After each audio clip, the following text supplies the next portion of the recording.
Good evening out there in podcast land, ladies and gentlemen. I am your humble host, the Midnight Hunter, also known as Dennis Carroll. Good evening out there. And this is another edition of host, the Midnight. Hunting the Shadows. We'll welcome you aboard tonight. It's been a very sad day in the USA today, folks. Absolutely. There's been, I have talked a lot about in the past the darkness that's around us, and I've told you all, and I know you remember this well, and I've spoken about it to a lot of you, that the darkness always seems to come looking for us sometimes. And it definitely did that today in Minneapolis. And we're going to definitely keep them in our prayers tonight and in the days ahead. Uh, Good news is that the, I think, 17 or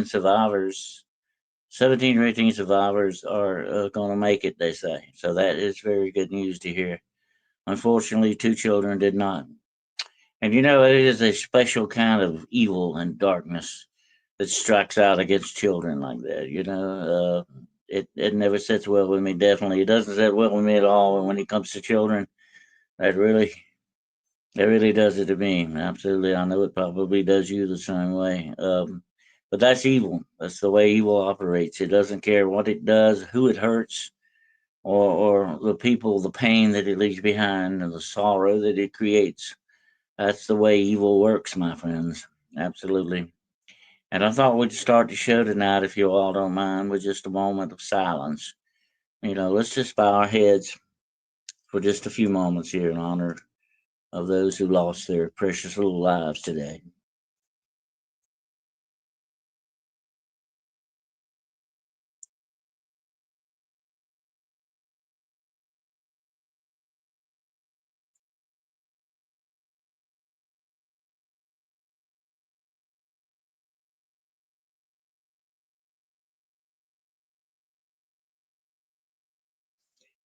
We could all take comfort, my friends, um, in the fact that they are safe now in the arms of the Lord.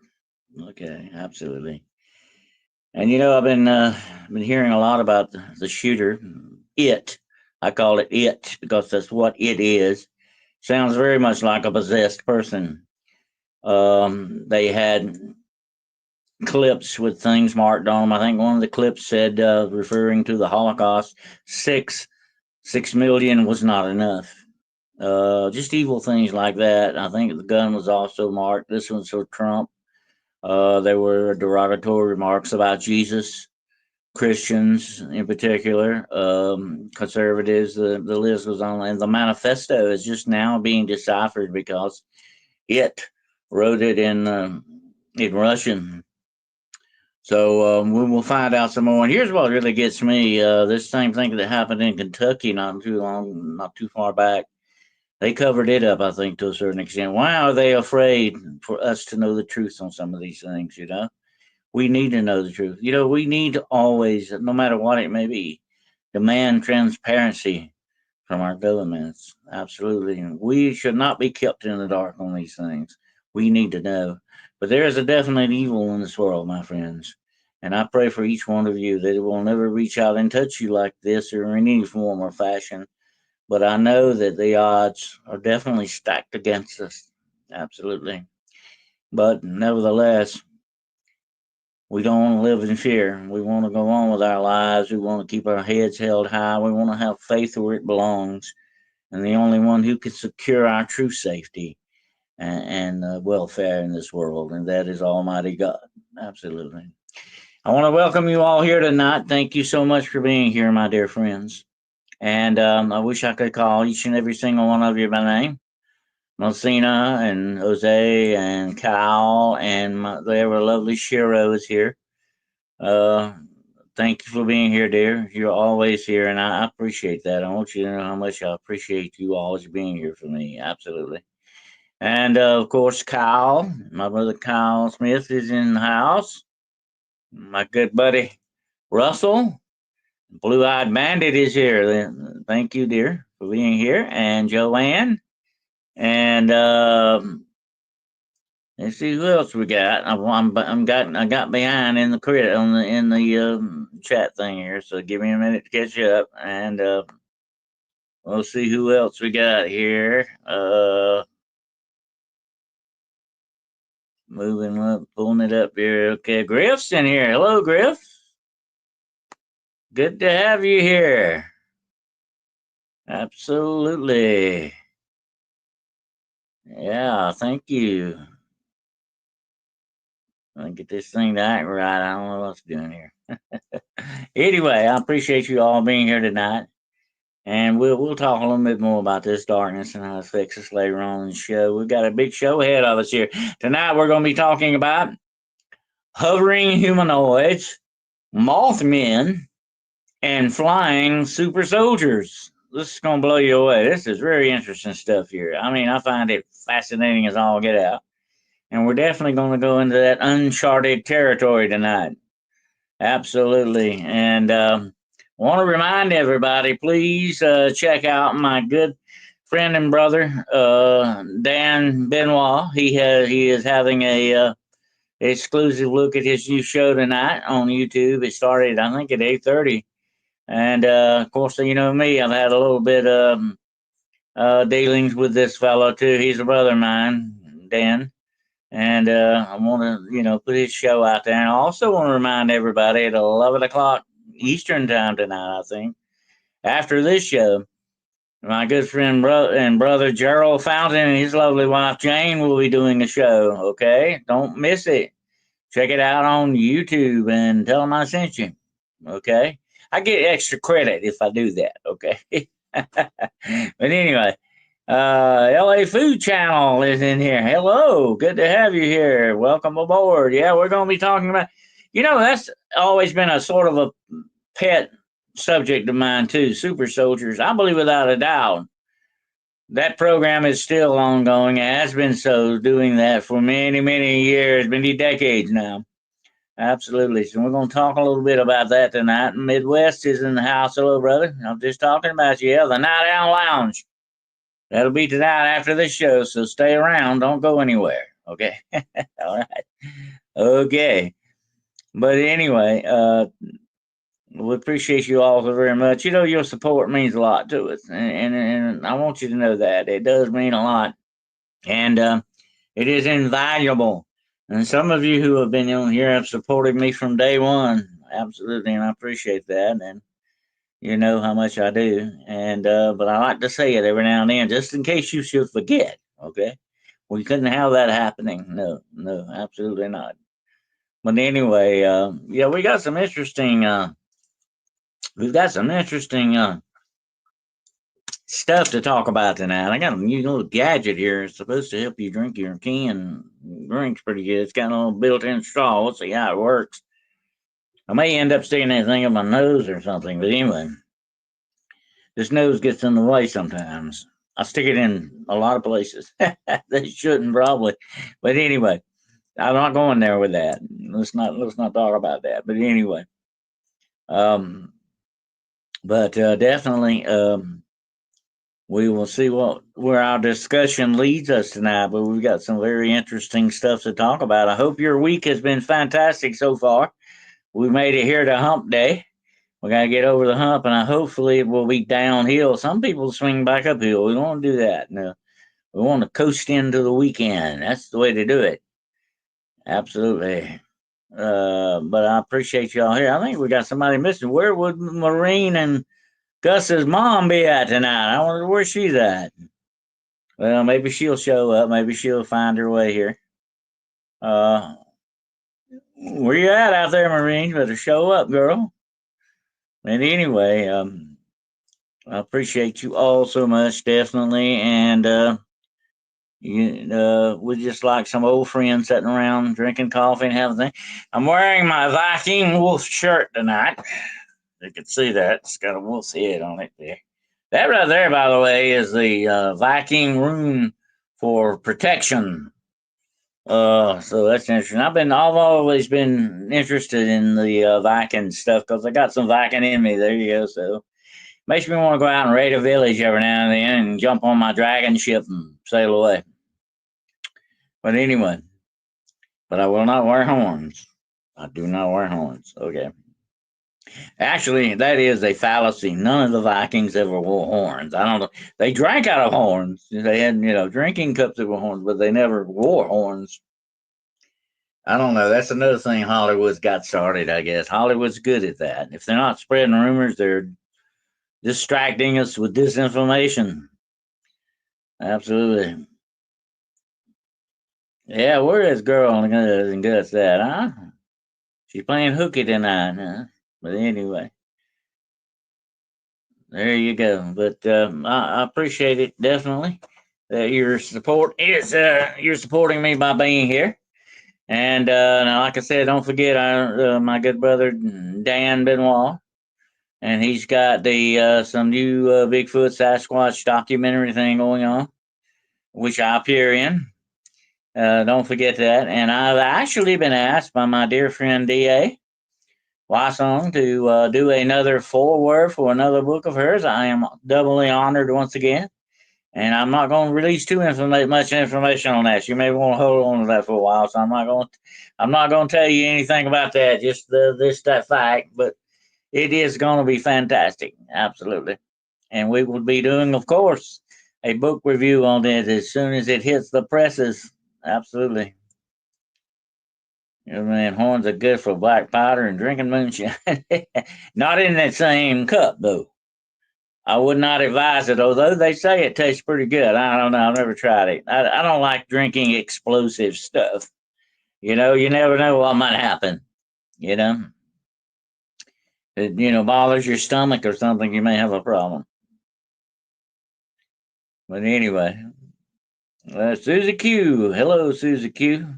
One of my favorite CCR songs. Susie Q. Yeah. We don't have to ask where Susie Q. Where are you? We don't have to ask that night because Susie Q's right here. All right. I'm doing the forward for the new book. Well, thank you, Joanne. I appreciate that. And I like doing forwards now, it's pretty neat. Absolutely. But I'm a writer, so there you go, but I'm a storyteller too. I'm mainly a storyteller. I love stories. I love to read them and I love to tell them. I love to talk about them. There you go.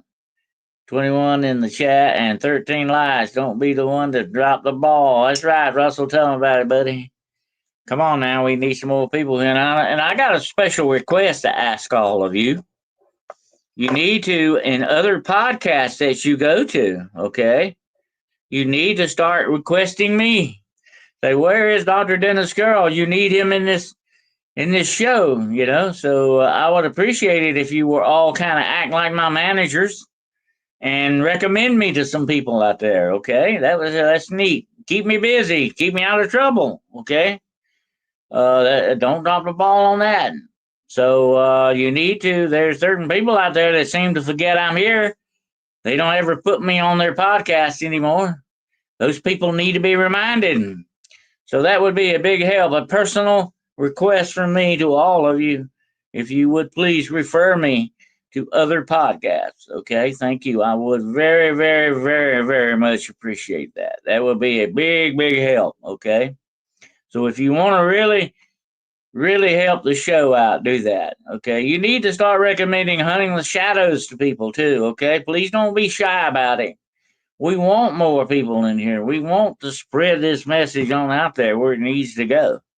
We're going to have some more shows in the future. I'm getting some guests lined up for you that's going to blow your minds, okay? But give me a chance at it. Give me a shot at it. But definitely start referring me as much as possible to other podcasts, to other people that have shows and all that. I would appreciate that very much, okay? Very good idea, right?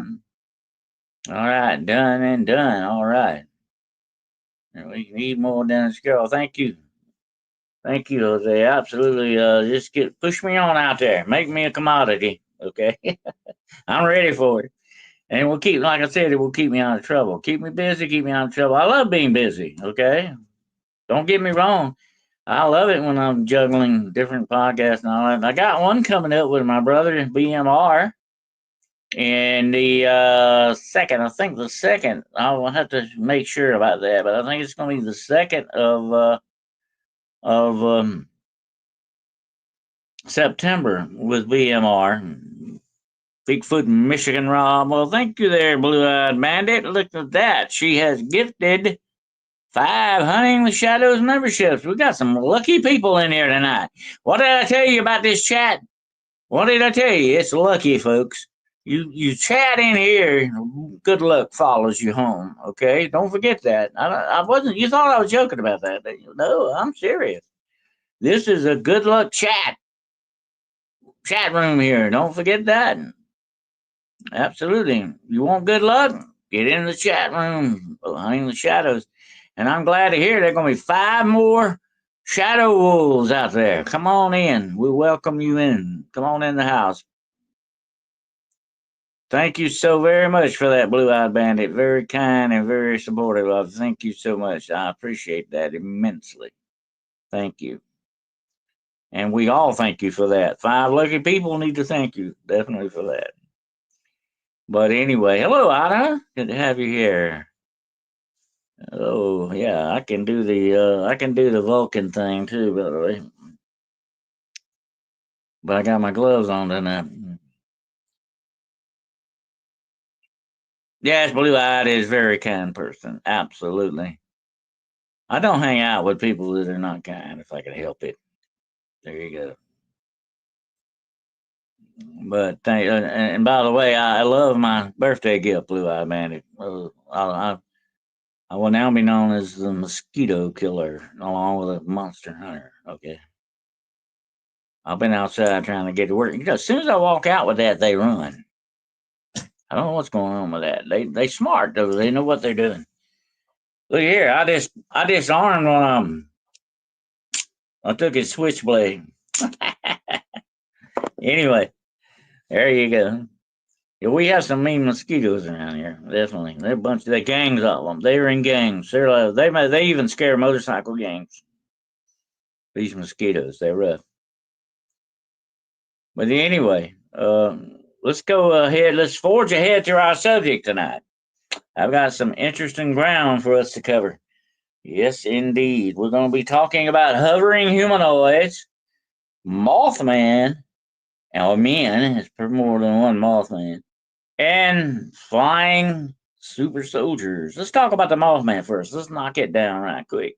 Mothman is another one of my favorite cryptids. He is just so weird and out of this world kind of thing. You got to like him, you know? Think about this. Well, I've got an interesting story to tell you about that tonight, about an eyewitness account of something that happened to someone who encountered a Mothman. Turned out to be more than one Mothman. And here's the story as it goes. This guy supposedly went hiking out in a park. It was a big park. Now, it wasn't like, bigger than Central Park in New York, probably.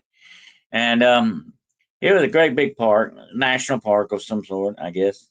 I'm not going to divulge where it was, but he supposedly went hiking out there and had a very strange encounter where he may have blundered close to a portal, an interdimensional portal, because he was kind of tired with a hot, humid day, kind of a lazy day.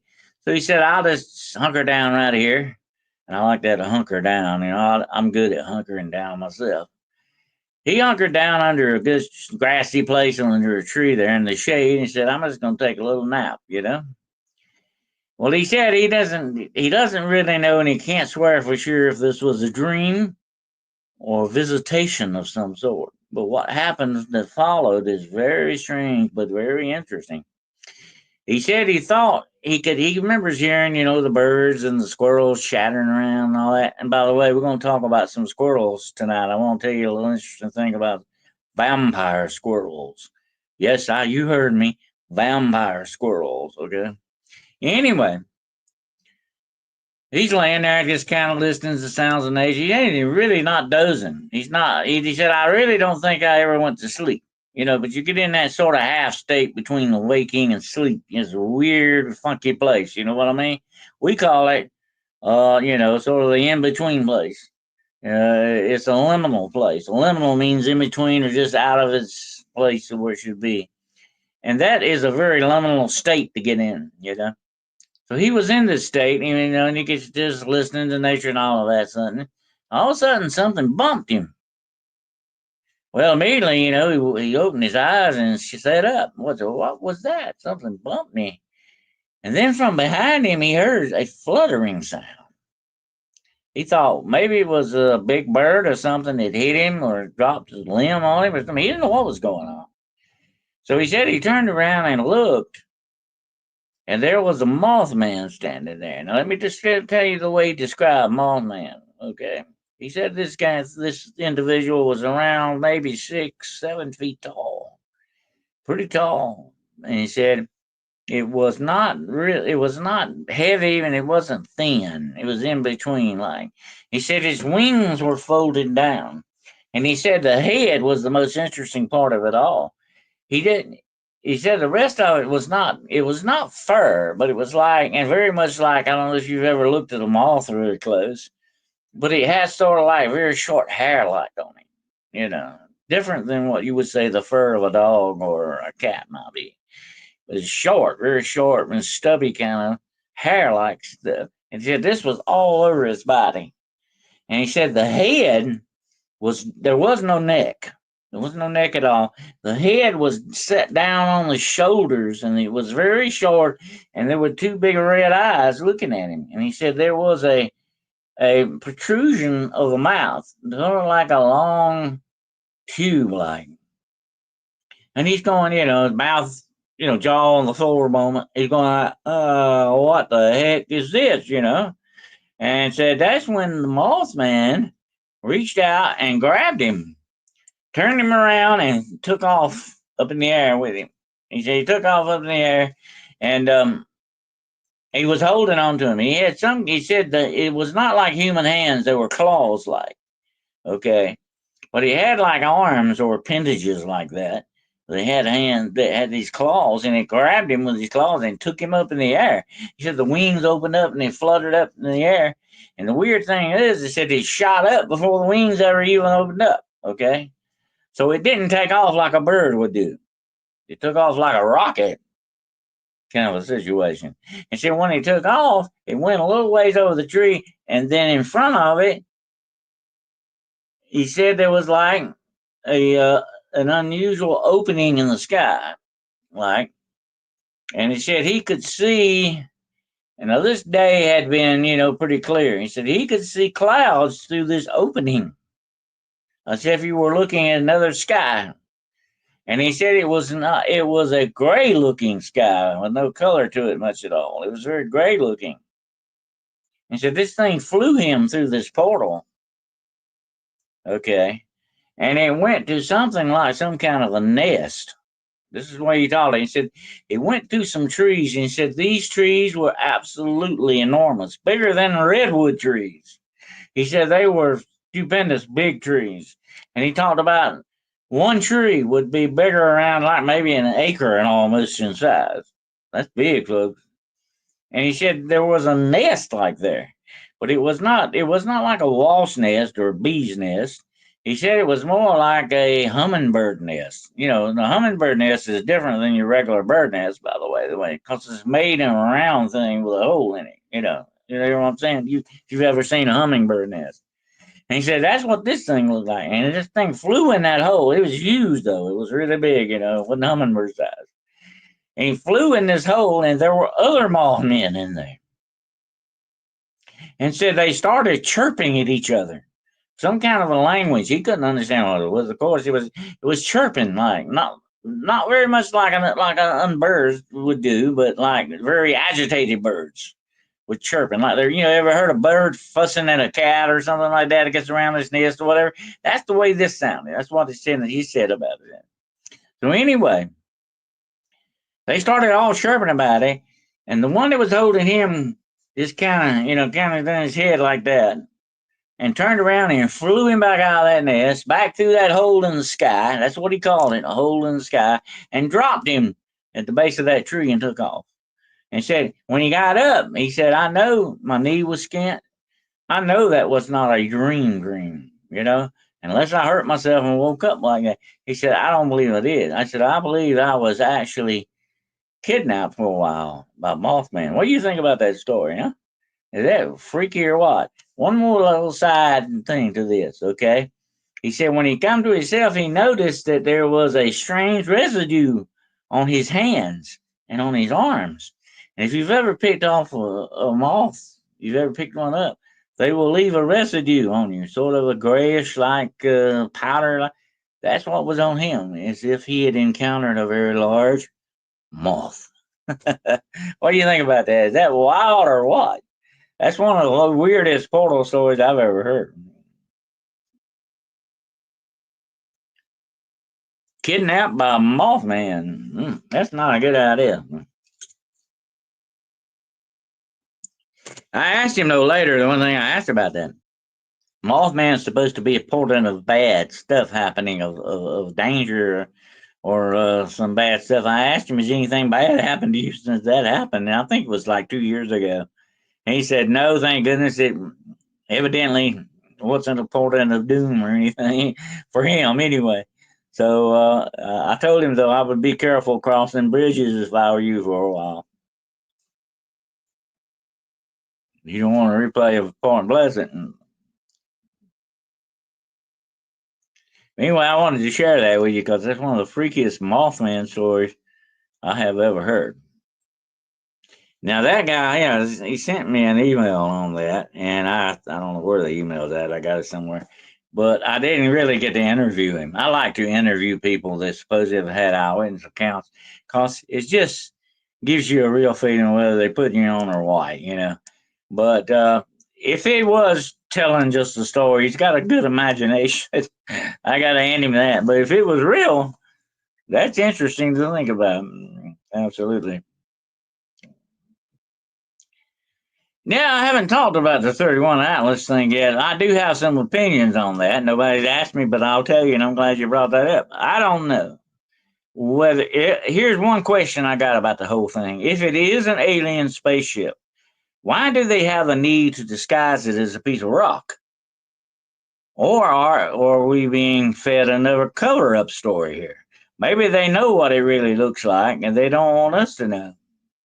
And if it is a ship, they know it's a ship, but they don't want to panic everybody and let them know it's a ship. That's my thoughts on that. I don't know. And miss and the mom would have dropped me. There you go. God, that would have been it, huh? Hello, Jessica McCabe. Good to have you here. You've been waiting for this. All right. Well, we're getting into it. We're full swing. We done knocked the Mothman out. But that was a very interesting thing. And I'm going to tell you something about Mothman, which finds me very, and of course, Cheryl knows about this. We've talked about it before.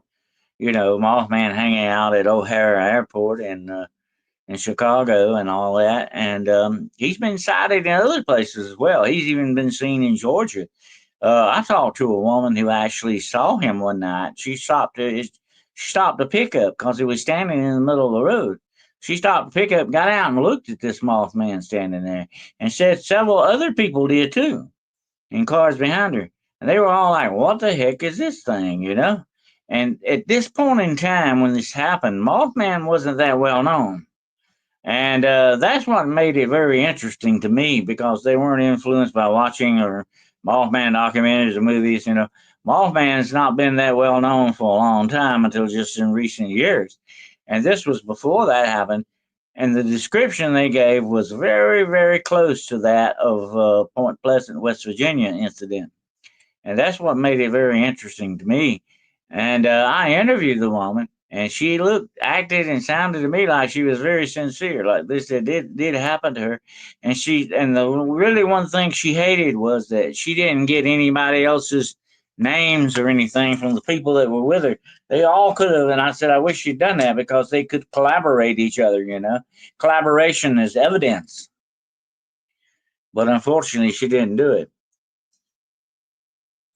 But I was going to tell you all that tonight. If you ever have any kind of incident like that, and there are other people there, make sure you get their names, addresses, phone numbers, and you need that collaboration to make it true evidence. You know, because if you see one thing yourself, that's just your word. But if you got other people to back you up on it, that's what you like. That's what you want. You definitely want collaboration because that's a form of evidence. That's why I never like to investigate alone, especially in supposed haunted locations and stuff like that, because if something happens and I know it and I see it and I've been in that situation many times, nobody's ever going to believe me. But if I got somebody that can back my story up, that's icing on the cake right there.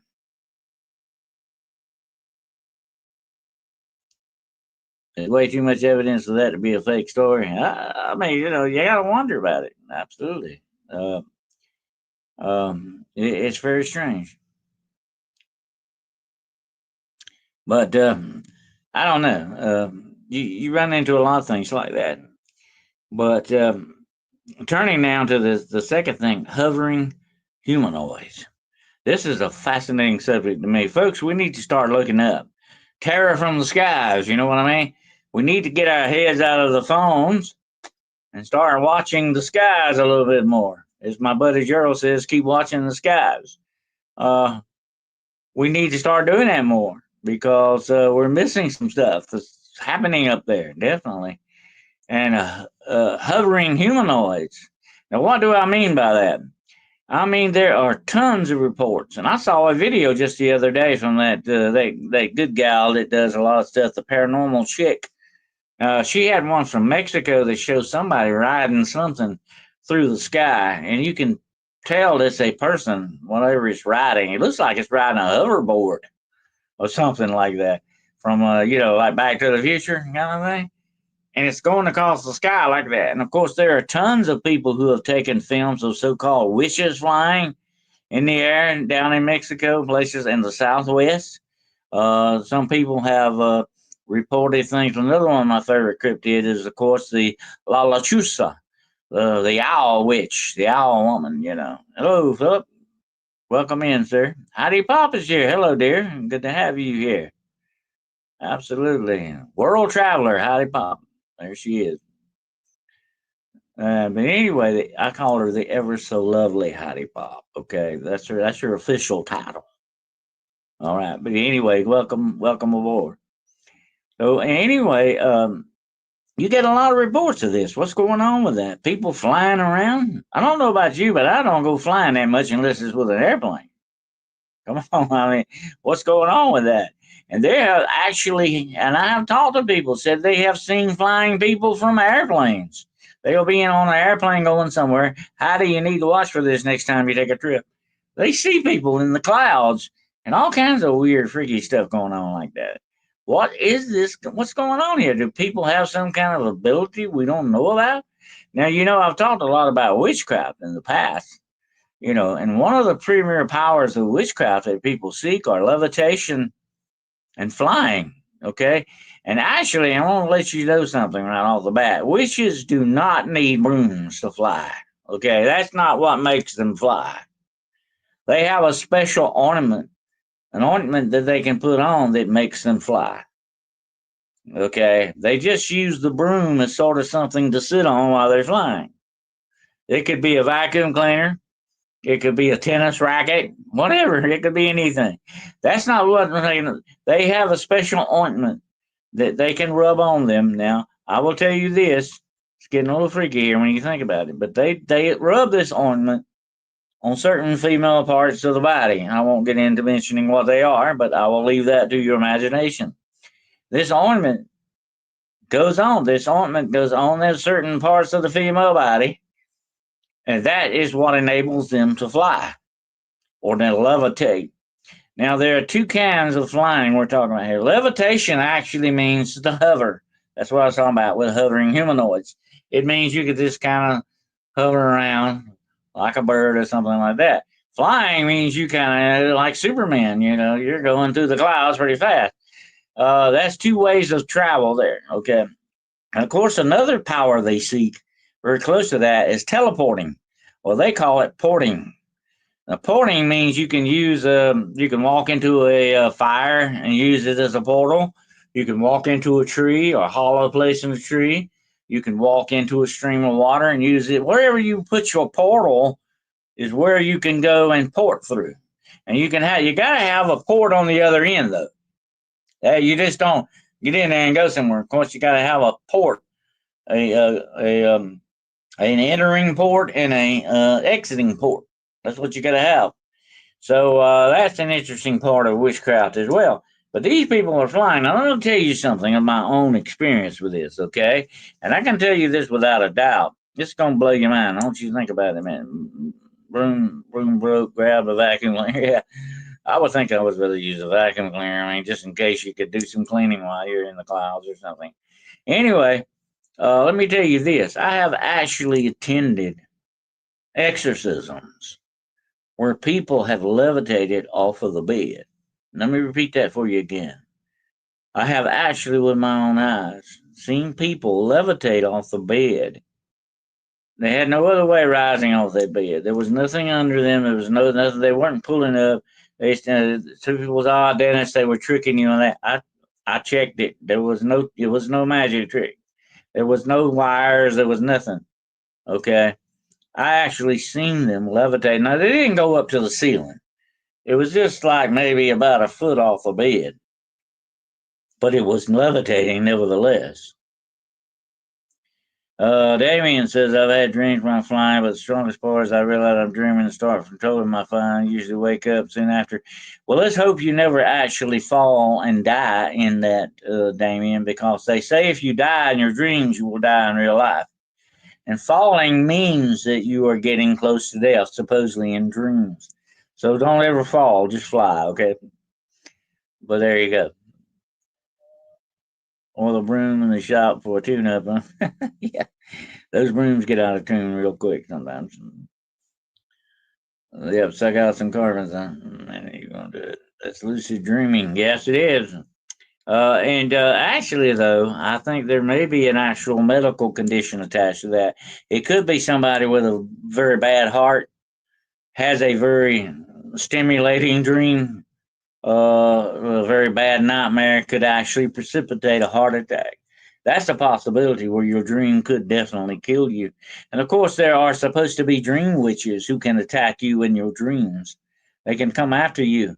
There's supposed to be certain famous incidences where people have been sent, and by sent I mean actually put in other people's dreams.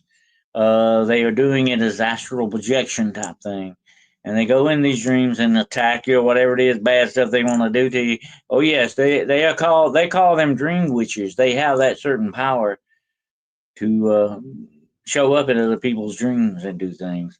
You definitely don't want to encounter a dream witch. They can be very, very dangerous individuals because you are very vulnerable when you are in the state of dreams, of dreaming and sleep. Keeps falling, but don't die. But thinking I will when I hit, but don't. Well, that's good. But anyway, that's an old superstition that you'll die if you die in your dream. I've never known that to be true. I said unless you have a heart attack or something. Anyway, yeah, astral projection. You can do a lot of things with astral projection, not just float around and have a fun time trying to find next lottery number or what.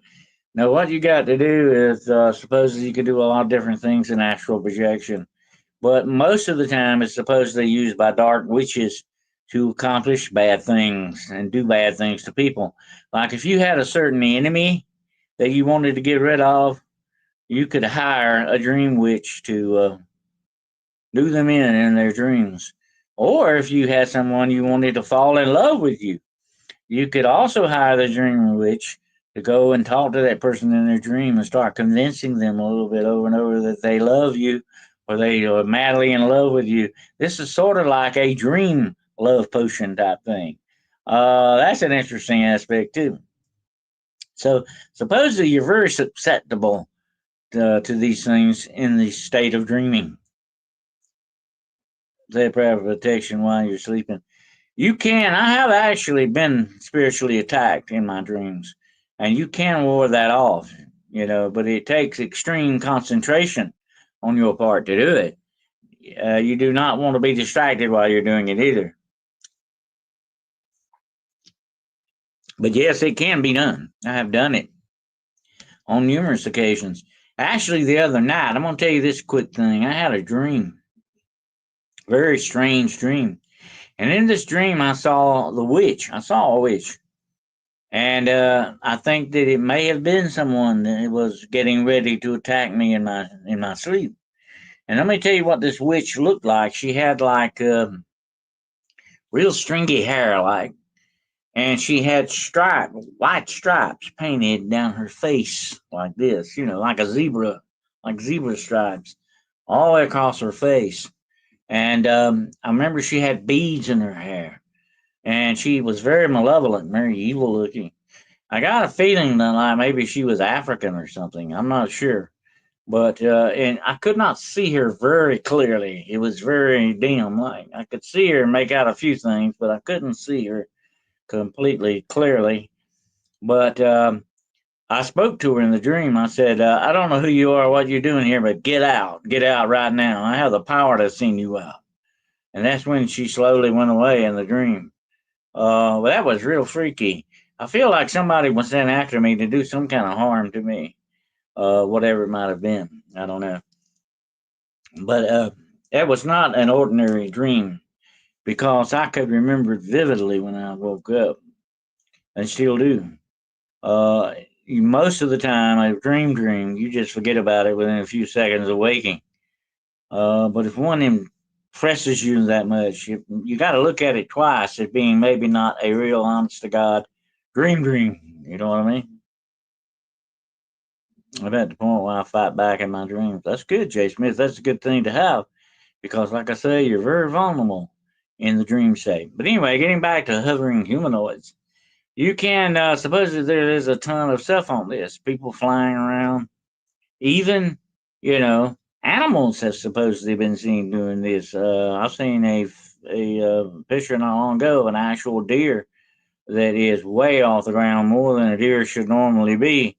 And they captured this, I think, on a game camera. I'm not going to say it was a reindeer. They do fly, supposedly.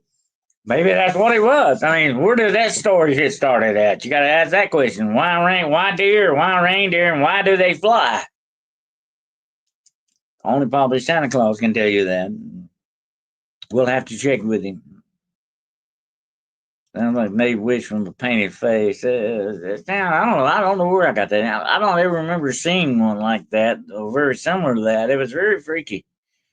But she was very malevolent looking, and her eyes were like green, very green, glowing like almost eyes. It was very freaky green. Absolutely. I had a female bully in school as a kid. Thought I didn't know it was because she had a crush on me, so she bullied me. Oh yeah, some people have a strange thing about that. It was they really. She was just trying to get your attention. You know what I mean? But doing it the wrong way. uh, that's the way some people are. They don't know how to get attention, and they do it the wrong way sometimes. Yes, the boys do that too. The teacher said they like you, but I don't know. Yeah, they do like you, but I don't know if I want people that act like that to like me. How about you? I mean, if you like somebody, you usually let them know it, and you're nice to them. You buy them stuff, you give them things. You kind of, that's what real love is, folks. Real, honest to gosh love is not lust. It's not domination and control. Honest to gosh love is a two-way street, okay? And you want that other person's happiness even above your own. That's real love, okay? That's the way I gauge real love. And I think that's what it really is. And anything else is sort of a counterfeit. You don't want to engage in that. And sometimes people, supposedly in love, are really obsessed. And that's like that thing we talked about at the beginning of the show, that it thing we were talking about. That was so malevolent, you know, that it was obsessed with doing death and violence and murder and killing people. It had an obsession. Obsession leads to what? The big P, folks. The big P word. Possession. Obsession leads to possession. Don't ever forget that. It's your future wife beater. Yeah, probably gone. Absolutely. I'll add some notes passed to me, too.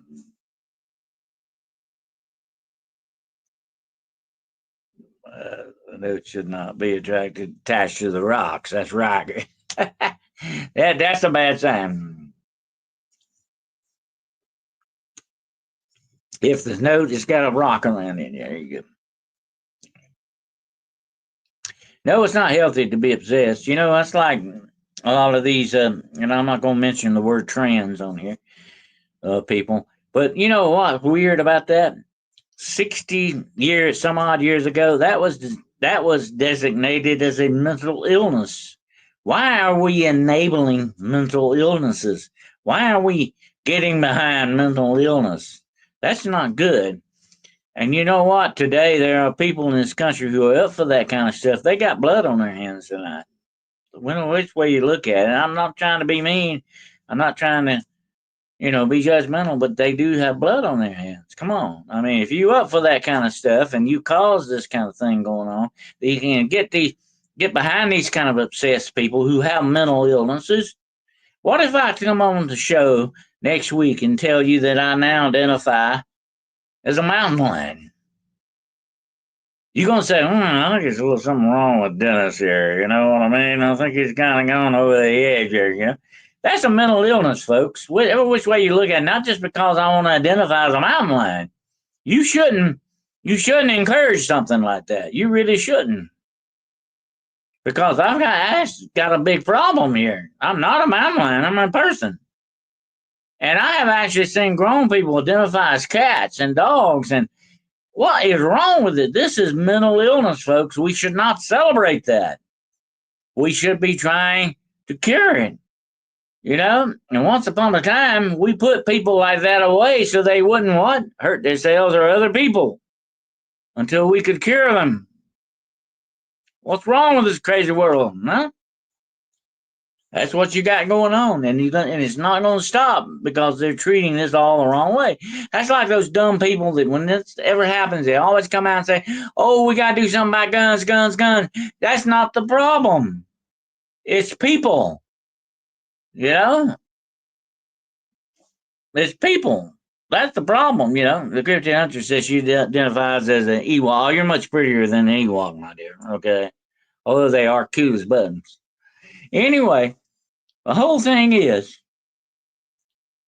to me, that is getting borderline if it's not over the border mental illness, and it needs to be helped. Something needs to be done. It don't need to be encouraged. You know what I mean? That's crazy.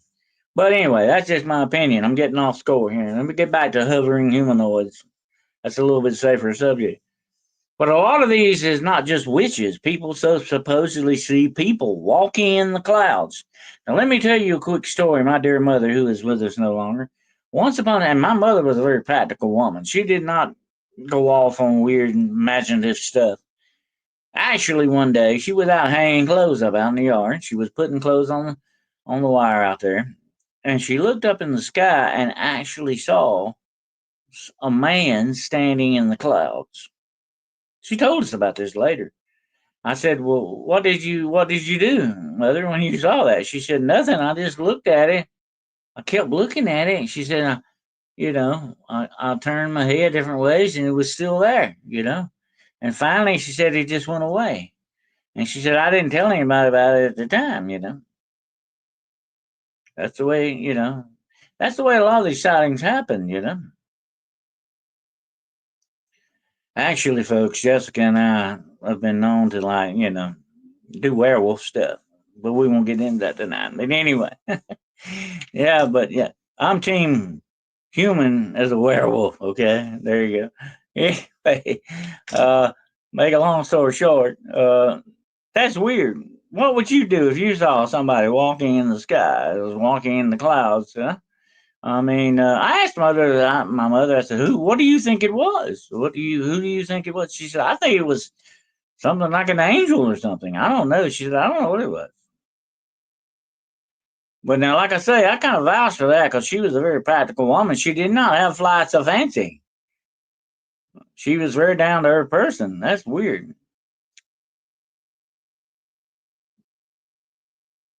Were they wearing anything significant? She never really gave a description on what kind of clothing. I asked her. She said they seemed to be dressed in white, but she couldn't say exactly what it was. I guess, it was too far off to actually make out stuff. I don't know. It was very strange sighting.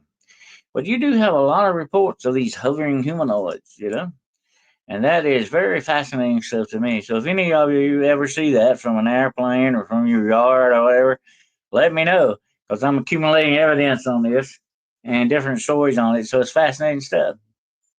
We got to start looking up more, folks. Who knows what's going on up there? You never know. You never know.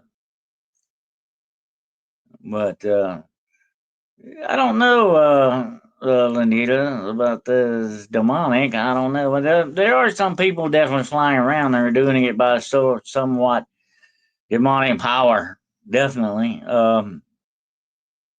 There's a lot of that involved too, especially the dark witches that are up to that. The witches get mad at me a lot, so I have to start saying dark witches as opposed to the good witches. But anyway, they get mad. But I say, hey, it's not my fault. The bad witches get all the publicity, okay? And they get all the attention. But anyway, uh, that's an interesting thing. Now let's get into flying super soldiers, okay? This is an interesting thing, too. There are many reports, supposedly, of people seeing these super soldiers. They have backpacks on them, and they are flying. And these are very futuristic-looking backpacks. And let me tell you about jetpacks, and I've always been interested in them ever since the Jetsons and all that, was one of my favorite cartoons when I was a kid. George Jetson and his lovely wife, Jane. Anyway, I've been up on the technology, and they still supposedly do not have a good technology yet down pat for a flying jetpack. So why are we getting reports of this happening? Well, I've mentioned this in the past, that whatever we have in technology right now in front of us, the government has 100 to 200 years advanced stuff. It would not surprise me if they don't have some really good jetpacks that we don't know about. And that would not surprise me. Matter of fact, I anticipate that definitely being real. Jessica McCabe says Fort Bragg must keep their stuff on lock, or are they just really good at hiding it? Well, they are really good at having. That's why a lot of weird, freaky stuff. And Jessica, the Cryptid Hunters, can back me up on this. That's why you have a lot of freaky stuff going on in national parks. That's a good place to hide and experiment stuff. Okay, and they're very good at that, definitely. But we get a lot of reports of these soldiers flying around with jetpacks on, and some of these supposedly were seen during Katrina. Now, Katrina was 20 years ago today, I think, folks. 20 years ago today, I think. I think it was the day that happened. And of course, a lot of weird stuff came out of that. There were reports of reptilian soldiers being seen and being trained and actually helping out with crowd control during Katrina. I don't know if you're familiar with that, but you got some weird stuff. Now, this goes over deep into one of my favorite subjects, super soldiers, okay? Who or what are super soldiers? Now, I put this on my Facebook the other day, and some people don't check my Facebook anymore, so they miss a lot of great stuff. But I put this on there.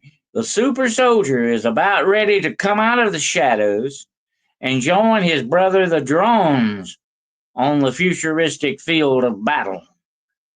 They, I believe, are about ready to start introducing super soldiers in that way. Okay? You were in South Florida when Katrina hit, so you got a little bit of Katrina off of it, I'm sure, because she was big. She was a mean old gal. Absolutely. Anyway, you had a lot of really strange stuff that went on during disasters. And that's a perfect training ground. If you want to slip some reptilians in there, perfect way to do it. Or slip some people in with jetpacks, perfect thing to do. A lot of that supposedly went on as well. There were reports of some of these super soldiers being seen flying around shortly after Katrina went through. Okay? Now, there's one interesting thing about tornado movies and hurricane movies. You always have a flying cow in there. Remember that? Once in a while, you'll see a cow in the funnel.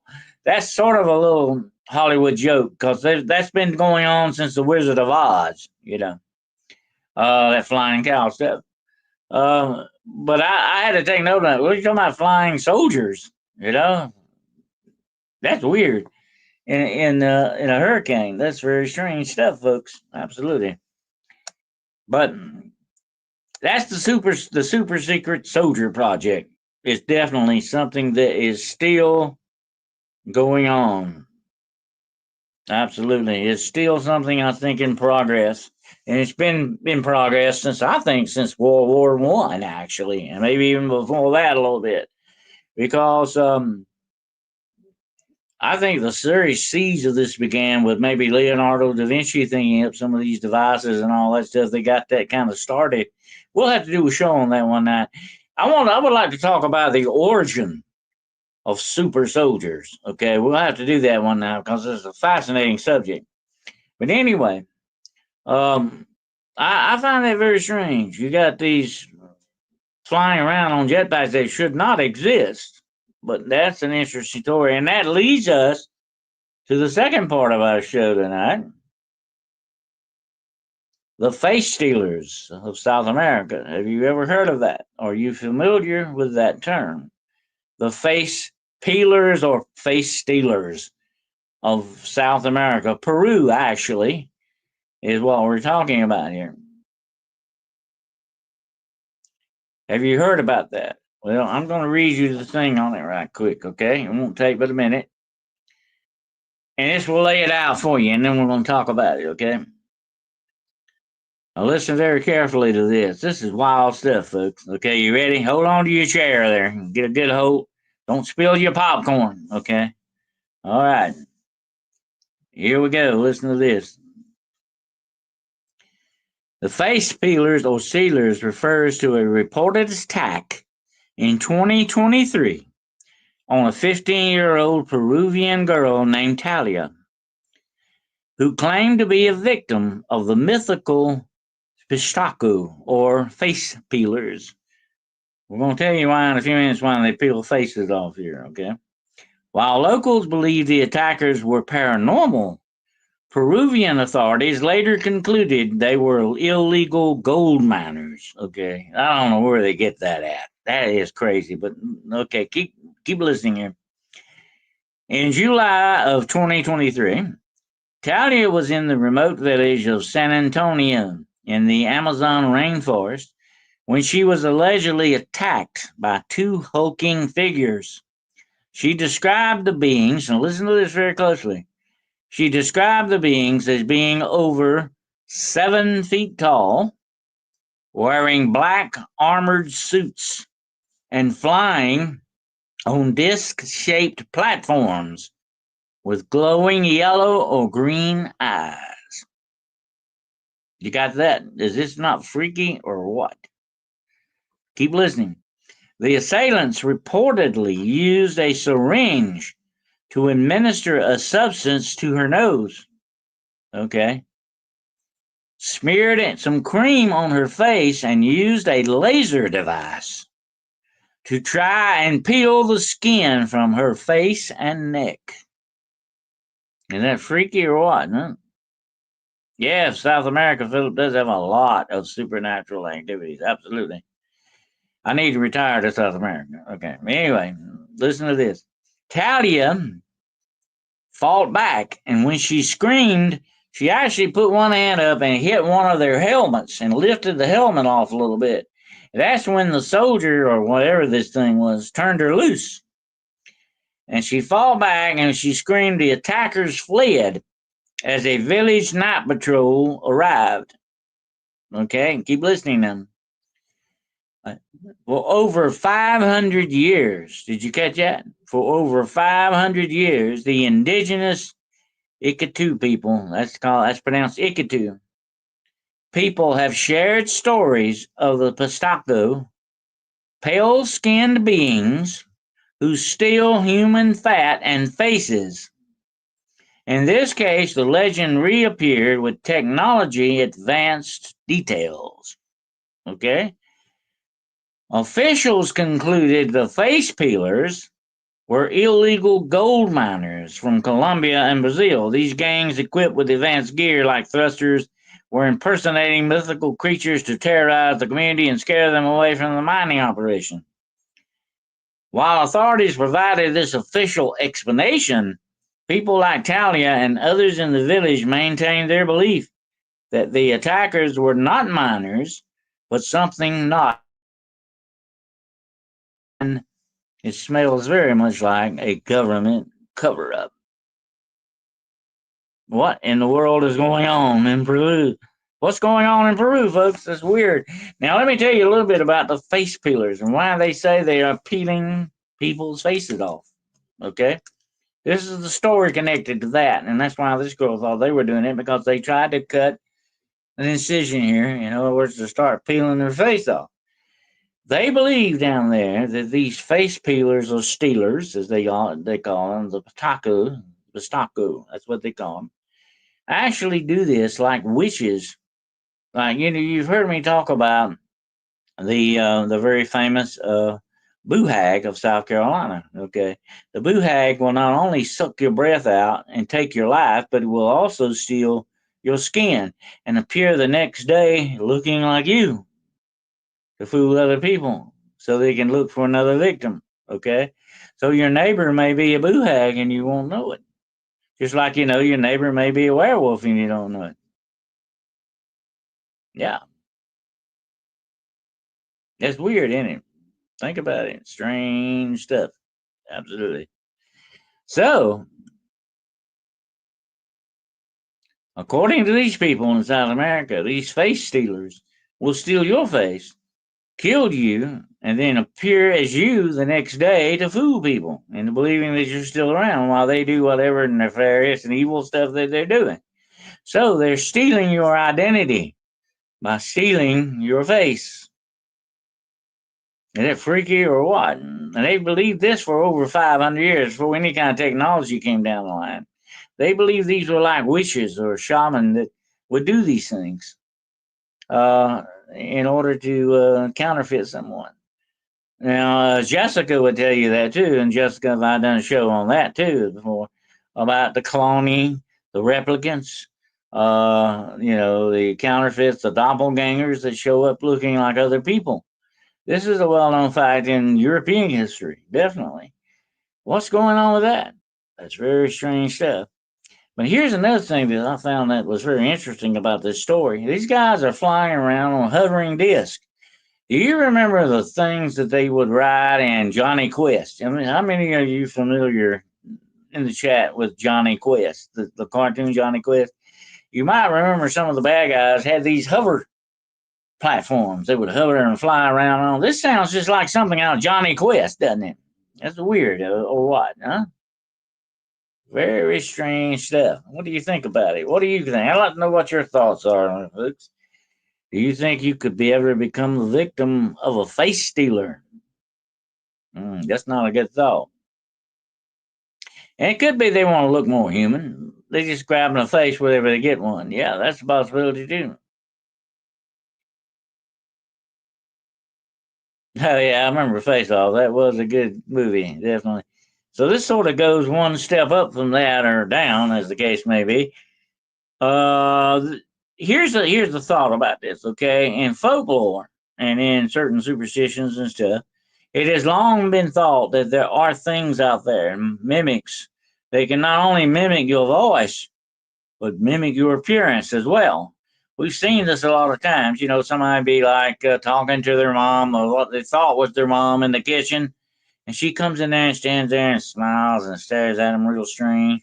And about that time, the phone rings. And he looks at his phone, and his mom calling from the store. What's that standing in front of him? This is many reports on that, folks. Weird stuff going on in this world. Absolutely. Yes, Joanne, there are a lot. Every myth and legend has a basis in fact, in some truth. No matter what it is, it has a basis in fact. Our job as investigative researchers are to find out exactly what that is. Mimics are frightening, gives me the heebie-jeebies. I mean, that's weird. You think somebody you're talking to, and I had a girl tell me that her mother. She was upstairs one day, and she heard her mother downstairs in the kitchen or something, And she said, Mom, do you know where my sweater is or something? And she looked down the stairs, and her mother was just standing there smiling at her, weird, creepy kind of smile. And she shook her head no. And she walked back off and went back in the kitchen. And she said, Well, that's strange. I didn't act like Mom, She didn't say anything to me and all that.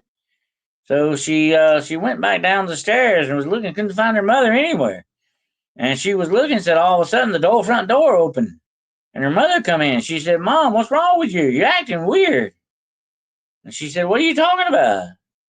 She said, said you were down at the foot of the stairs just now, you wouldn't answer me. I was trying to talk to you. She said, What are you talking about? I just got back from the store. She said, Here, take the groceries, take them in the house. There's some groceries out here on the porch. Who was that in the kitchen? That's wild.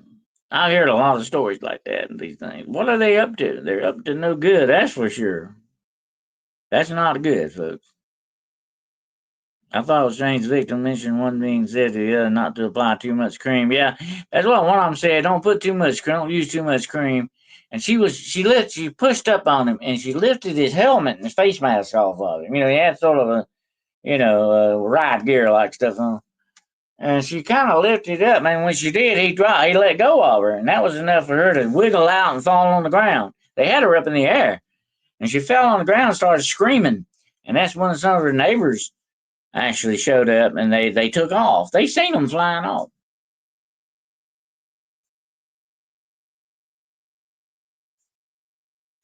I don't know why. I got the thing, but she said they were almost 7 foot tall. That's not your regular. That's why I call them super soldiers. That's not your regular soldier, there, friends. That's something else altogether. Most of your soldiers walking around are not 7 foot tall. She said more or less 7 or 8 foot tall, actually, in her report. That's tall. I mean, and the girl probably knew what she was talking about because she was up there even with them. She's up in the air with them. Weird, freaky story. And there's supposed to be more than just her story. They have been sighted by other people along river banks and stuff like that, around some of the cave systems that are down there, in the jungles. The list goes on and on. It's wild stuff. But they will now do not like to go out at night because they say, don't go out at night, stay home. The face stealers will get you.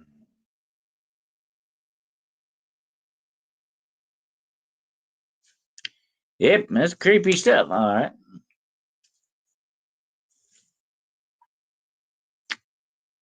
I don't know. That's some weird stuff. I need to go to Peru and check that out.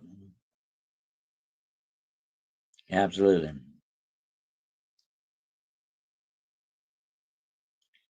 But there you have it, hovering humanoids, Mothman, and flying super soldiers. What's going on in the skies? Terror from the skies.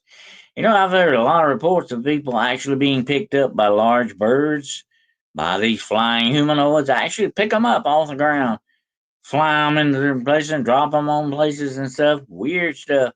I remember one supposedly had an incident where some kind of a flying person lifted him off the ground and left him up in the top of a tree. He had to climb down from the tree. Well, I had to broke his neck getting down out of the tree. He was mad as all get out about it too. He didn't like it. He said, There you are, walking along, mind your own business. Some yahoo comes and drops you in the tree. He didn't like it. I don't blame him. I wouldn't probably either. Then walks have been getting bolder and bolder coming in town here in Four Corners, New Mexico. Well, I'll tell you something about that, those skinwalkers and all that. I'll tell you why they're becoming more active. The whole paranormal thing is becoming more active. And I think I was on Jessica's show and had somebody ask me that. Why is that? I'll tell you why. I think we're entering the last days. And the closer we get to that immortal veil, the weirder things are going to get. Things are going to happen. We're going to start seeing things we never saw before. You can bank on that. Absolutely. We're going to start experiencing things more of a supernatural nature than we have ever seen before in our lives. Absolutely.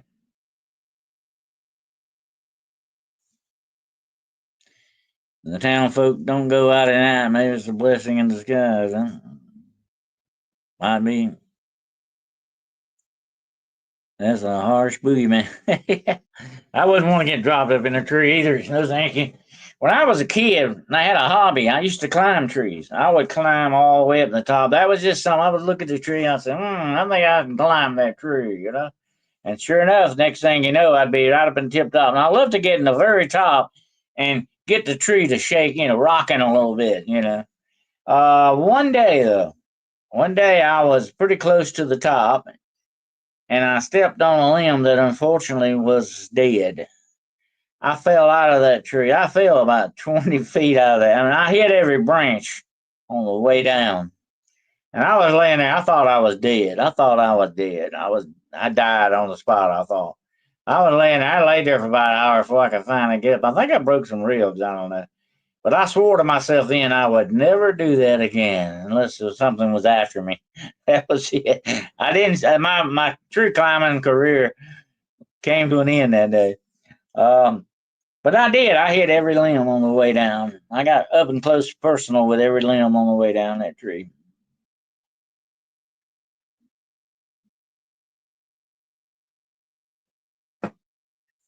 Well, I'm gonna tell you what, Damien. I agree with you. Let me put up what you said there. Let everybody read it. I agree with you. You gotta remember something, folks. What's going on in the world today is not going to be solved by humanity. We don't have the answers. We don't. We're mostly part of the problem. We certainly aren't the answer. Only God's going to be the answer to a lot of that stuff. That's one thing you have to always keep in mind. This is a supernatural, not a humanity problem, but a supernatural problem going on here. This is a war, a battle for our planet and for us. And we're just in the midst of it. Only God's the one that's going to clean house one day. Absolutely. I look forward to that day. But until then, we got to contend with what we got here. And that's why, I keep telling you over and over to be very careful. Things are not what they used to be. Jessica says, I find the more I learn about all this, I have to repent because I truly would have never been able to think of all the deviant manipulation they do. Absolutely, it's mind blowing. We can't even wrap our minds around how much manipulative and deviating they are about these things. They're very devious and very insidious. They're smarter than we are because they've been around longer than we have. But we're still higher on the ladder, spiritual ladder, than they are. What we're basically talking about when you talk about demons are the disembodied spirits of the Nephilim that are still here in this world because they were not human like you and me. Don't you understand? They got a little humanity in them, but they had more of their fathers, the fallen angels, in them. They are not humans like you and I. They hate us for that very reason. They will never have salvation. They will never have the chance that we have. They are very envious, very jealous, and very hateful. Just like what happened today in Minneapolis. Okay, let's think about that a moment. That's pure out nothing but pure out hatred. Listen to what I'm about to tell you. Hatred is the gas that evil runs on. Let me repeat that for you again. Hatred is the gas that evil runs on. Pure and simple. And the more hatred you have in this world, the more evil there's going to be there. That's just the way that works. And that's what you're seeing taking place just today. Did you know? I think in 24 hours there were 4 different school shootings in Minnesota. Think about it. It don't look good, folks. Well, if we got what we deserve, we would all definitely be doomed. Absolutely. But I hope we don't get what we deserve because we deserve hell. Absolutely. We deserve that because of what we're doing, how rebellious we're very rebellious and unrepentant and evil minded to the point where we deserve what we're getting, but we got a way out. We got a way out. That's good. Think about that. Concentrate on that. God has promised all of us that He will never put us in a situation where we don't have a way out. He's going to always, if a door shuts, maybe a window opens. That's God. He gives you chance. God is the God of not second chances, third, fourth, fifth, and sixth chances. Okay? I don't know how many chances. A lot of them. He's always got your back that way. But we are just stupid, then we don't take them. That's the way it goes. That's just we deserve our stupidity, definitely, because we're so stupid about it. We hold on to it. That's not good. Yes, we want to have all our thoughts and prayers with Minneapolis and Minnesota tonight. Absolutely. We want to have our prayer with Minneapolis, and please keep those people in your prayers tonight because they really, really need it. And we need to. You know, Here's what really bugs me. They're out there on the streets protesting against law and order. Well, that's all the wrong thing to do. We need law and order. We need that. That's for our safety, for our security. If we don't have that, we don't have civilization, folks. We got nothing but chaos. You got things worse than the animals. Okay? You got rapists and murderers walking around here.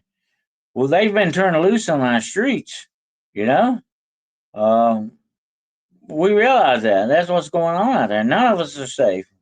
You don't know if you go to Walmart if you're ever coming back. You don't know, when you walk out your door, what you're going to be facing out there in your own yard. You never know. Evil is walking our streets. You know what? I've been thinking more and more about what Charles Manson said. And it's so very true, especially when it comes to demonic stuff. I remember what Charles Manson told that detective. You may lock me away. You may lock my body up. But my spirit will walk your streets every night. Think about that. That's not a threat, folks. That's a promise. He said that. That's a direct quote.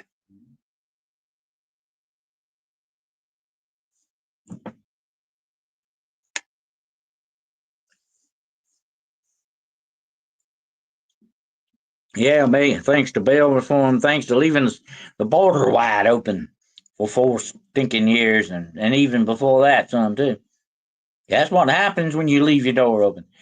I want to ask you all a question tonight. Will you lay down your head under the bed and go to sleep with your door open in your house? No, you would not do that. Once upon a time, you could do stuff like that, but you ain't gonna do that anymore. That would be a stupid and foolish thing to do, would it not? Well, why would you leave the doggone doors of your country open? That's what's happened. That's what we've got all that to. God only knows what's walking around out there on these streets. Some of it definitely ain't human. And I heard people say it over. Well, if they bother me, I'll call the police. Don't you bank on that. You better be your own line of defense. You know? I remember talking just recently to Jessica about that. We got to be our own. We can't. Even if the police want to get there as fast as humanly possible, they can never make it. You're wasting time. You better grab your pew pew, okay? You better do something because your life's on the line. Think about it. And those people out there, some of them will kill you for 50 cents. It don't matter to them. They don't care. They got no feeling for you. You're no more. Well, they got more feelings for a little rat than they probably got for you. They don't care. All they thinking about is their next hit on drugs or whatever it is they got to have. They just are pure out evil. And they don't care. Evil doesn't care. It doesn't care one bit about anybody or anything.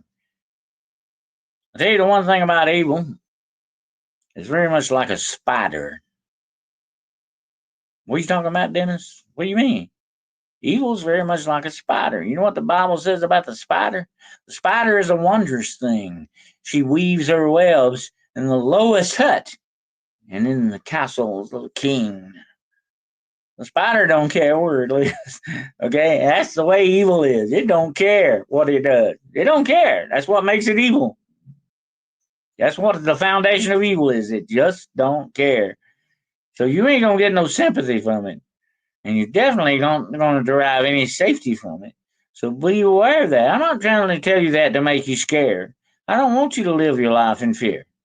I don't want you to do that. Fear is their weapon. I want you to be aware, though. I want you to be aware of what's out there and what you need to do to preserve your safety and well being. That's the main thing. Okay? But don't give in to fear. No, no, no, no. Fear is their weapon. Fear is something you don't need. Don't pay attention to it. It's just fear is another way to control you. And that's what these flunkies are up to. They want to segregate us. They got black here, they got white there, they got yellow here, they got red over here. They got you right in that little group where they want you because they can control you that way. You know? You know, as kids, we used to capture red and black ants and we put them in there together and let them fight each other. That's what they're doing to us.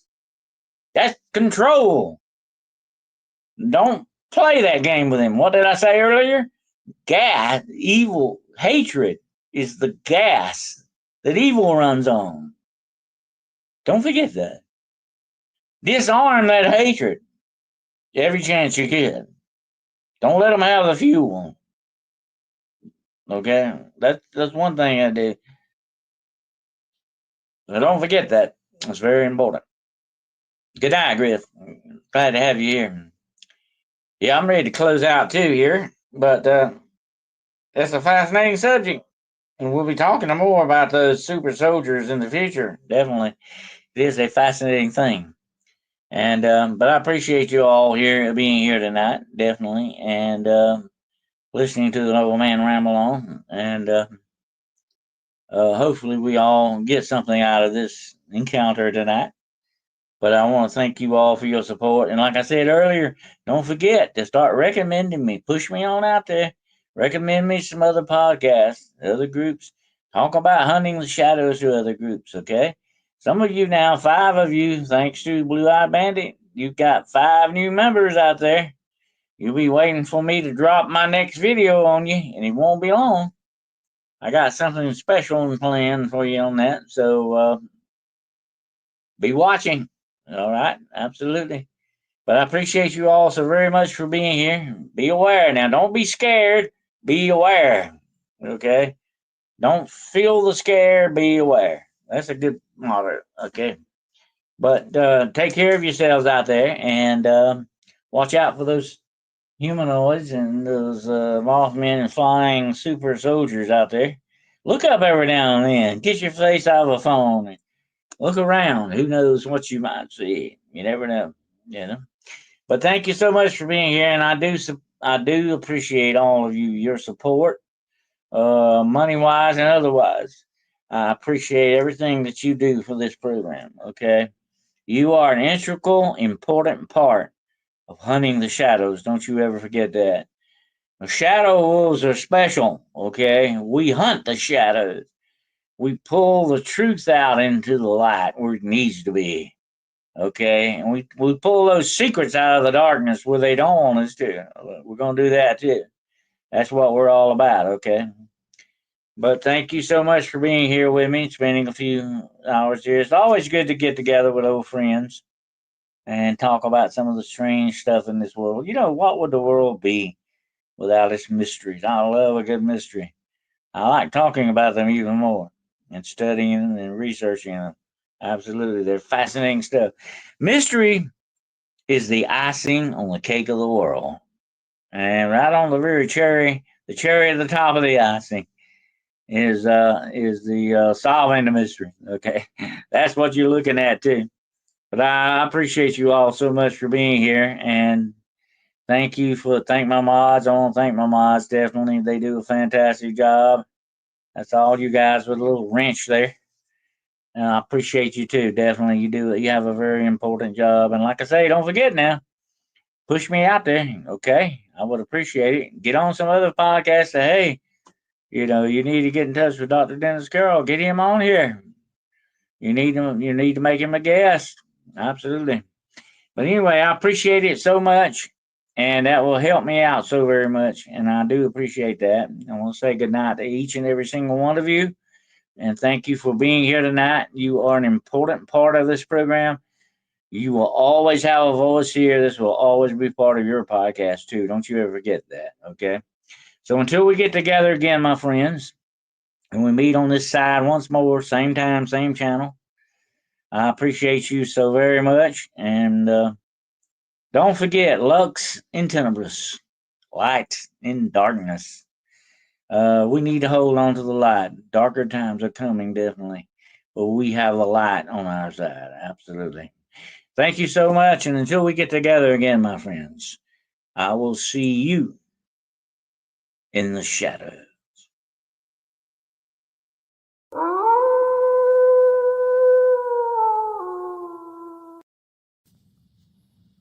I stand amid the roar of a surf-tormented shore, and I hold within my hand grains of the golden sand.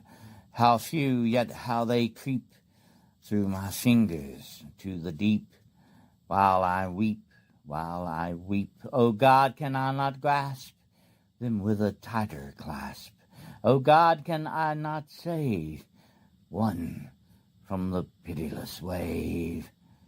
Is all that we see or sing but a dream within a dream?